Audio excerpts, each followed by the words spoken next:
Hey guys, so this is going to be my first Raid Shadow Legends video. I just wanted to make a video really talking about the new Fusion champion, Astralon.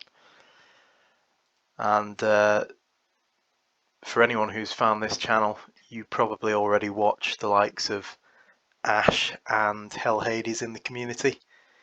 And this video has largely been prompted by a video that Hell Hades did recently on the new Fusion champion, saying what a great champion it is and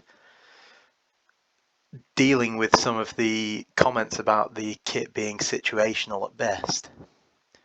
I have to say I watched that video and it was really interesting, and a lot of what Hell Hades said, as usual, was really informative. But I just wanted to look at the champion and the Fusion event as a whole from a slightly different perspective, and in particular as a fairly new player, probably more towards the early to mid game as opposed to towards that late game stage. You can see obviously I am a spender but not a massive one, and you know the champions that I have at my disposal and the level of dungeons that I'm able to clear at the moment is not where I want it to be. So with that in mind, every champion that I spend time on, and resources for that matter, has to be really versatile and, you know, able to do various different things so that I don't have to make a specific team for each and every area of the game, because I simply don't have the resources to do that at this stage. Obviously the exception of Shield Guard there, which was in the vain hopes of trying to do Nightmare campaign with 3 stars to get that Sacred Shard, which I've not quite managed to do yet. But to the point of the video, Astralon, big Fusion event, obviously the Lodric Falconheart Fusion champion in there as well, which I think for anyone who doesn't have a shield hero is possibly more interesting, certainly at my stage in the game, than the legendary hero himself. But just to relook over the kit, obviously the main ability that he's doing here is this A3, which is the AoE, and I'll read it as, you know, a non-situational ability first, and that is an AoE attack which by all accounts does decent damage, with a 75 bucks up to 100% chance of placing a stun on all enemies. Obviously that's awesome. It's a great skill and it's on a 4-turn cooldown if you book it. But the thing about looking at this from a earlier game perspective is that I have to read this without the books, because at this stage in the game getting that cooldown -1 is months away at best, and you know it's not even worth thinking about at this stage. So in reality this is a 5-turn 75% chance to stun all enemies for me and for anyone in a similar position to me, especially if maybe you already have one good legendary on your account and your books are already going to be going into him if you get another one. So we'll look at the rest of the kit, and you have your A1 ability, which is attacks one enemy 2 times, has a 30% chance of placing a 60% decreased defense debuff for 2 turns. Now again, anyone who has played this game for any length of time, who has had maybe a War Maiden or any other champion like that you've seen in my champion stable. I have a Zargala who does the decreased defense for me very, very frequently. This is far too weak to be of any real use to me, and this is exactly what the point that Hell Hades made on his video as well.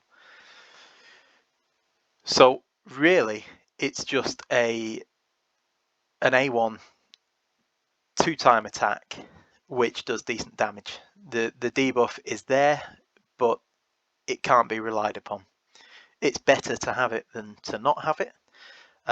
But if you're looking for someone to do that decreased defense, whether you're early game or end game, you will have a better option. A2 ability, attacks one enemy, will ignore decreased defense, strengthen and ally protection buffs. Now, obviously, the main area that people are looking at this guy for, or the main areas, are faction wars and arena. Now, I don't have to tell anyone why ignoring increased defense, strengthen and ally protection buffs are an unbelievable addition to this guy's kit for those areas.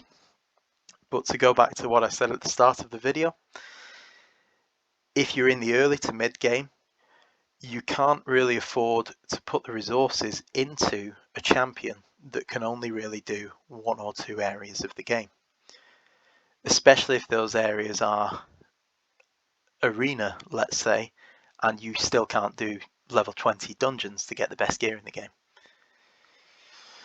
So the best thing this guy brings, or one of the best things this guy brings, is that part of the A2, and that is, in my opinion, situational.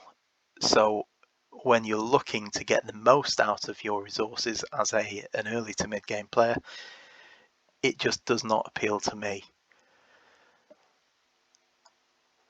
The Reviver random ally with 40% HP and places a shield buff on them equal to 20% of their max HP for 2 turns if this attack kills an enemy. Again, that's awesome, in the same ability as these ignores. But thinking back to the main area of the game that I'm trying to progress, and I'm sure many of you are trying to progress, dungeons, when you get to the dragon, there is no enemy to kill other than the dragon, so the heal stops being useful to you after the waves there.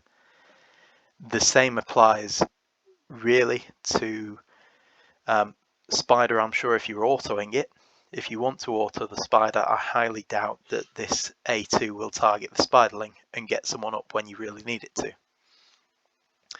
Not to say it's completely useless there, but if you're wanting to auto, it's probably not going to do what you want.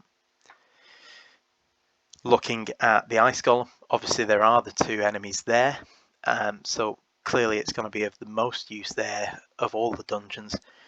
But again, needing to kill one of those mobs, which can have very high health towards the end of that dungeon, to get a player up is going to be far less efficient than having an actual Reza like Scylla the Drakes, which is a free player, free champion anyway. And obviously it gets the shield buff on this champion equal to 20% again if it kills an enemy, but the same applies. So the passive on here is a great passive, but again, turn meter increased by 3% every time an ally is hit.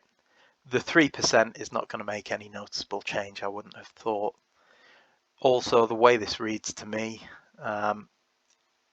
decreases incoming damage by 25% if the attacker's attack is lower than this champion's. I read that as only applying to this champion when he's attacked, as opposed to when the allies are attacked. Otherwise, it would be very good. It would be similar to Sepulchre Sentinel. But yeah, that's my video, guys. Obviously, I didn't touch on the Veil and the Perfect Veil because that really is situational. You're only really going to use that in arena or possibly some faction war elements. But again, for the early to mid game player, I just don't see any value in that for me, because if I'm coming up against a Lilito in the arena or someone who does that Veil, I just skip the team usually. Okay guys, well, I hope you've enjoyed the video. I hope it's given people some interesting thoughts and hopefully you liked it. Thanks for watching.